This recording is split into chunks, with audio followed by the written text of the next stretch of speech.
एक विशाल सल्तनत का बादशाह अपनी रियाया के लिए रहमत था, मगर खुद की एक हसरत ने उसके दिल को बोझिल बना रखा था। उसकी कोई औलाद न थी।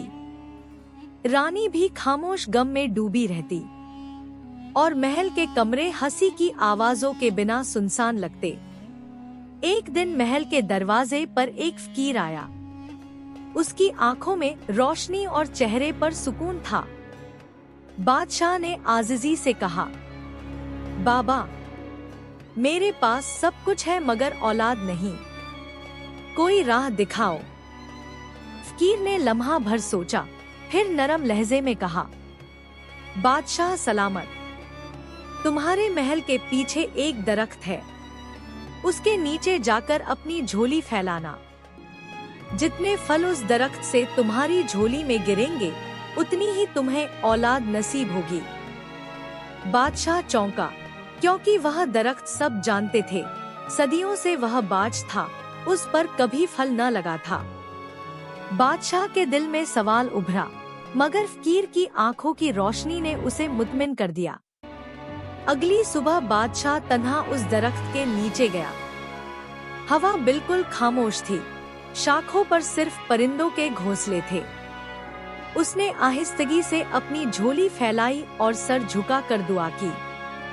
लम्हे गुजर गए, कुछ न हुआ।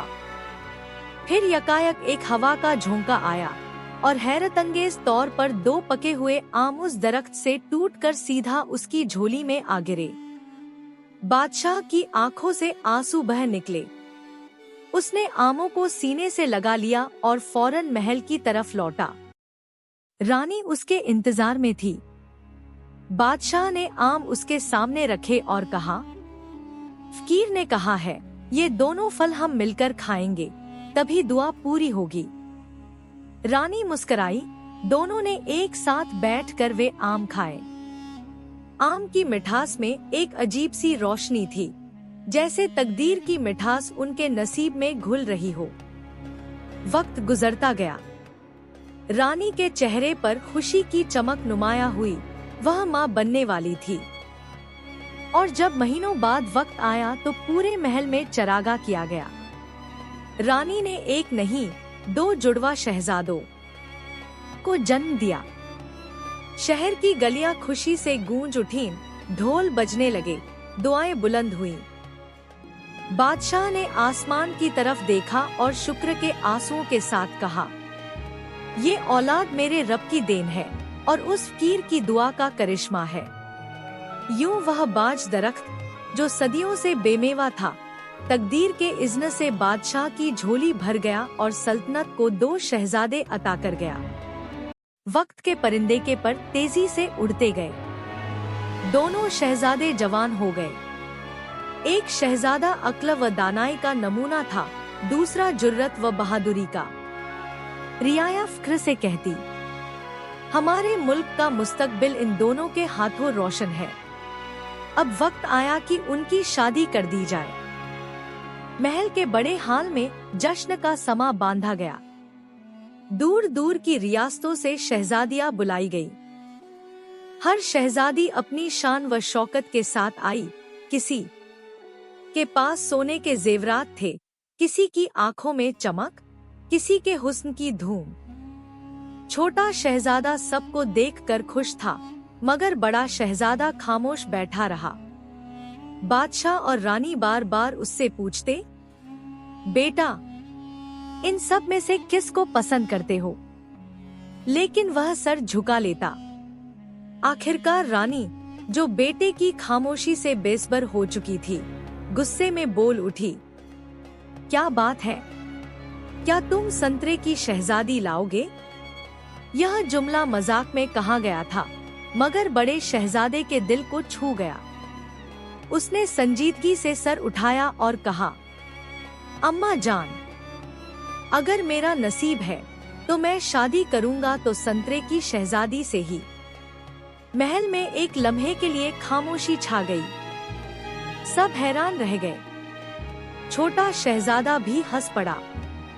भाई, यह कैसी बात कर दी? दुनिया में ऐसी कोई शहजादी नहीं। लेकिन बड़े शहजादे के चेहरे पर एक अजब संजीदगी थी। उसके दिल में एक नया अज़्म जाग उठा था। उसने कसम खा ली, मेरी दुल्हन वही होगी जिसे लोग संतरे की शहजादी कहते हैं। यह सुनकर रानी के दिल में तशवीश की लहर दौड़ गई और बादशाह के जहन में फकीर की पुरानी बात फिर गूंज उठी। यह औलाद खुशी भी है और आजमाइश भी। बड़ा शहजादा जब जिद पर कायम हुआ कि वह शादी करेगा तो सिर्फ संतरे की शहजादी से, तो पूरे महल में हैरत छा गई। सबने समझाया मगर उसने कहा, मेरी दुल्हन वही होगी। यह सुनकर छोटा भाई आगे बढ़ा और बोला, भाई, अगर तुम अपनी जिद पर कायम हो तो मैं तुम्हें अकेला नहीं जाने दूंगा। हम दोनों मिलकर सफर करेंगे। यूं दोनों भाई सफर के लिए रवाना हो गए, एक नए इम्तिहानों भरे रास्ते की तरफ। किसी मुल्क में एक बहुत बड़ा जंगल था। उस जंगल के बीचों बीच संतरे का एक दरख्त था और इस दरख्त के नीचे एक संतरी पहरा दिया करता था। एक दिन बड़े और छोटे शहजादे उसी जंगल में आ निकले। दरख्त के नीचे संतरी को देखकर वह चौंक गए। कुछ देर दूर खड़े उस पर नजर डालते रहे मगर कुछ समझ न सके। फिर आपस में बात करके आगे बढ़े।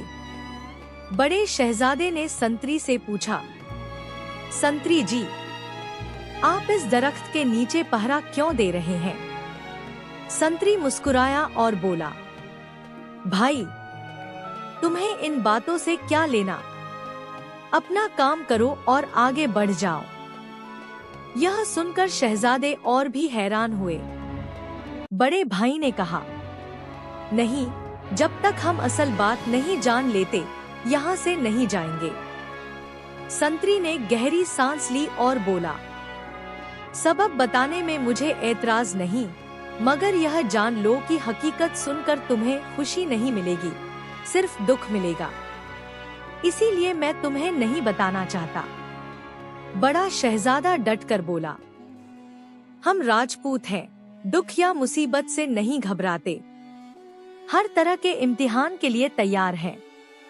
यह सुनकर छोटा शहजादा परेशान हुआ और बोला, भैया, न जाने यह कौन सी मुसीबत है, चलो वापस चलें। महल में तो सब कुछ महफूज है, यहाँ जंगल में तो कोई मदद भी नहीं मिलेगी।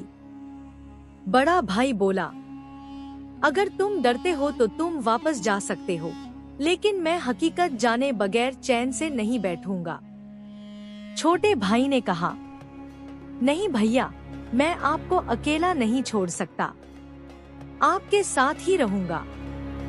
संतरी ने दोनों को देखा और कहा, अच्छा, जब तुम जिद पर अड़े हो तो बैठ जाओ इस पत्थर पर और ध्यान से सुनो।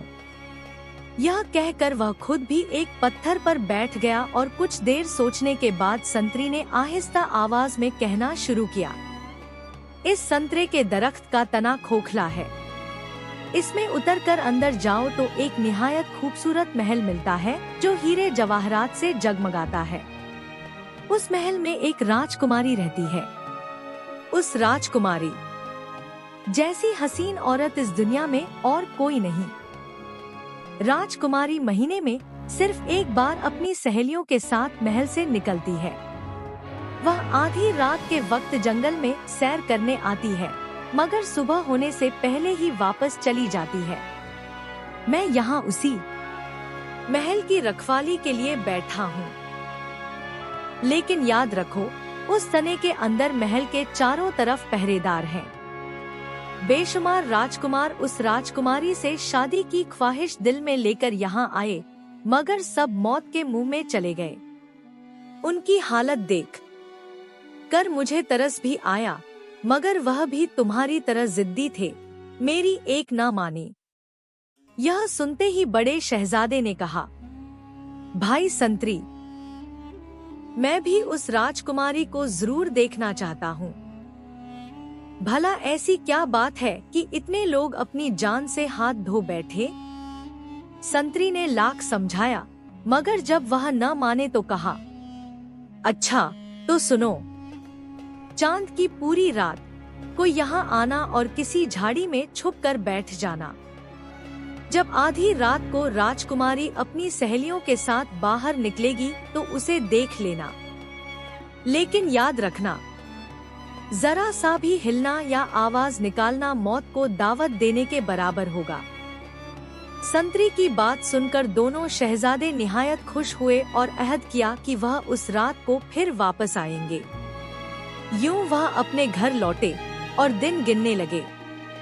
जैसे ही पूर्णमासी की रात आई, दोनों ने अपने वालिद बादशाह से इजाजत ली और शिकार के बहाने फिर उसी जंगल की तरफ चल दिए। जंगल पहुंचकर दिन भर आराम किया और रात होते ही संतरे के दरख्त के करीब एक घनी झाड़ी में जाकर दबक गए।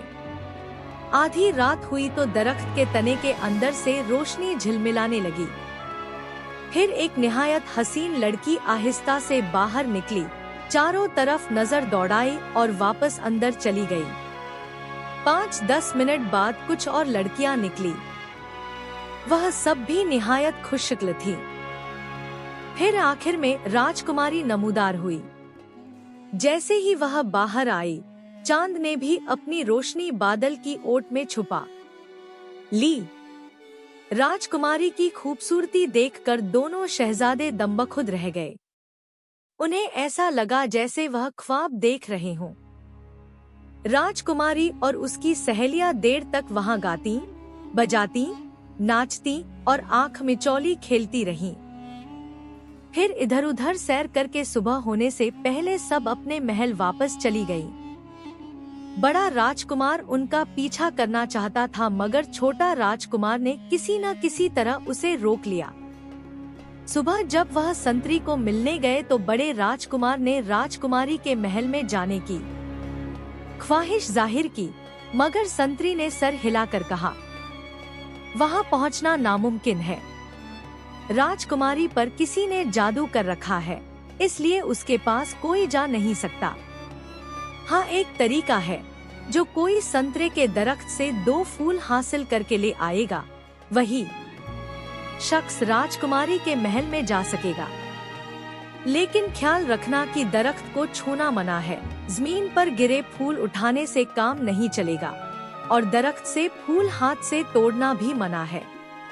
अब सोच लो, अगले महीने इस दरख्त पर फूल आएंगे। अगले महीने दोनों राजकुमार शिकार का बहाना बनाकर फिर उसी जंगल में पहुँचे। वह बड़ी में थे कि हाथ लगाए बगैर संतरे के दरख्त से फूल किस तरह हासिल किए जाएं। 3 दिन तक वह कोशिश करते रहे, मगर एक भी फूल हाथ न लगा। रात को थक हार कर वह उसी दरख्त के नीचे सो जाते।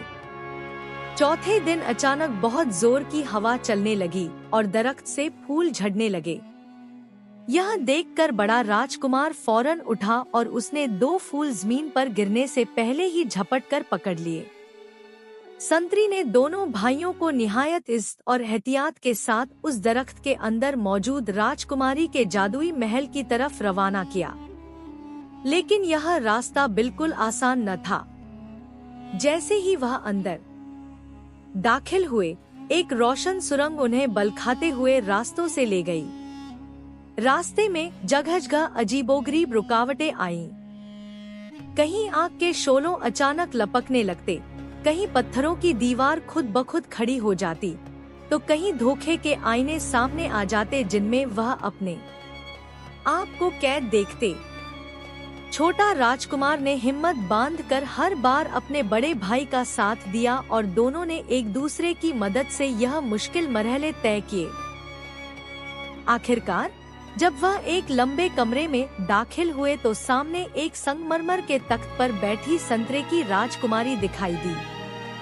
उसकी आंखों में ऐसी रोशनी थी कि दोनों भाई पलक झपकना भूल गए। मगर राजकुमारी के चारों तरफ एक जबरदस्त तिलिस्म था, ऐसा जादू कि अगर कोई बिना फूल के करीब जाता तो पत्थर का मजस्मा बन जाता। बड़ा राजकुमार आगे बढ़ा, उसने एहतियात से वह फूल राजकुमारी के कदमों में रख दिया। लम्हा भर को महल हिलने लगा, जंजीरें टूटने की आवाज आई और तिलिस्म टूट गया। राजकुमारी ने मुस्कुरा कर कहा, आखिरकार कोई ऐसा आया जो सच में मेरा मुकद्दर बदलने वाला है। राजकुमारी के होठों से यह अल्फाज निकले ही थे कि पूरे महल में रोशनी फैल गई। दीवारों पर जमीजमी हुई तस्वीरें हिलने लगी और फिजा में एक भारी सी आवाज गूंजी, तिलिस्म टूट गया है, मगर अभी आखिरी आजमाइश बाकी है। दोनों राजकुमार चौंक पड़े। सामने फर्श पर एक दायरा बना और उसमें से धुआं उठने लगा। धुएं से एक देव नमूदार हुआ, सर पर सींग, आंखों से शोले और हाथ में बड़ी तलवार। राजकुमारी ने कांपती हुई आवाज में कहा, यह महल उस देव के कब्जे में था। जब तक कोई उसका मुकाबला न करे, मेरा हाथ किसी को नसीब नहीं हो सकता। बड़ा राजकुमार तलवार सोंध कर आगे बढ़ा, मगर देव की एक ही ज़बा ने उसे पीछे धकेल दिया। छोटा राजकुमार भाई के सामने खड़ा हो गया और बोला, भैया, अकेले मत लड़ो, हम दोनों साथ हैं। फिर दोनों भाइयों ने हिम्मत बांधी। बड़ा राजकुमार देव को अपनी तलवार से उलझाता रहा और छोटे राजकुमार ने होशियारी से मौका पाकर उसे फूलों का लम्स दिखाया। जैसे ही फूल देव के जिस्म को छुए, उसकी ताकत घटने लगी। आखिरकार दोनों भाइयों ने मिलकर उसे जमीन पर गिरा दिया। देव एक खौफनाक चीख के साथ धुएं में बदल गया और गायब हो गया। महल की फिजा एकदम हल्की हो गई, जादुई जंजीरें टूट गईं और राजकुमारी आजाद हो गई। राजकुमारी आगे बढ़कर बोली, तुम दोनों ने सिर्फ मुझे आजाद नहीं किया, बल्कि इस महल के हर बासी को सदियों की कैद से नजात दी है। शादी के बाद पूरा शहर खुशियों के समंदर में डूब गया। दरबार में साजो सरगम भर गए। महल के अंदर चरागों की ऐसी तार लटकाई गई कि रात को दिन भी हसरत करने लगे।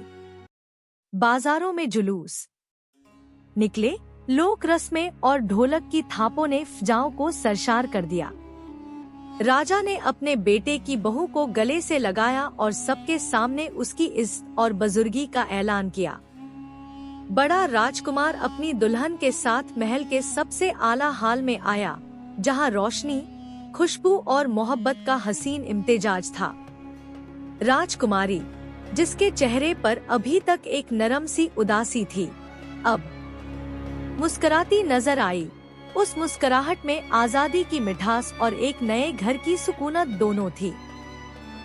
संतरी और वह फकीर जिनकी नेकी से यह सब मुमकिन हुआ था, दोनों को इज्जतो क्रीम से सजाया गया। संतरी ने खामोशी से महल के एक कोने में बैठकर सबका हाल देखा। उसके चेहरे पर एक इत्मीनान था, जैसा कि किसी फर्ज की तकमील के बाद होता है। बादशाह ने अपनी मुद्दते हुकूमत में पहली बार वह सुकून महसूस किया जो सिर्फ औलाद और उनकी भलाई से आता है। बड़े राजकुमार ने अपने बाप के साथ मिलकर अदलो इंसाफ और रहमत की रोशनी में सल्तनत चलाना शुरू कर दिया। छोटे राजकुमार ने अपनी दानाई और खुशमिजाजी से संतरे के महल को अवामी आसूदगी का मरकज बना दिया, जहां हर आने वाले को इज्जतो एहतराम मिला। और वही बाज दरख्त जिसे लोग सदियों तक बेमेवा जानते थे, अब महल के करीब मोहब्बत और खुशियों की एक अलामत बन गया था। लोग आकर उसके साये तले बैठते और वहाँ की हवा में बसने वाली कहानियों को अगली नस्लों को सुनाते। यूं वह दिन जब दो फूलों ने एक सल्तनत के नसीब बदल दिए, हमेशा के लिए यादगार बन गया। मोहब्बत ने फतह पाई, बहादुरी कायम रही और नेकी ने एक खानदान और एक कौम को नई रोशनी दी। आखिर में बादशाह जब भी रात को खिड़की से बाहर देखता तो चमकते सितारों में वही मनाजिर नजर आते, हंसती हुई गलियां, खुशहाल लोग और महल की छत पर दो रोशनियों का एक पुख्ता अहद। अमन और मोहब्बत हमेशा कायम रहे।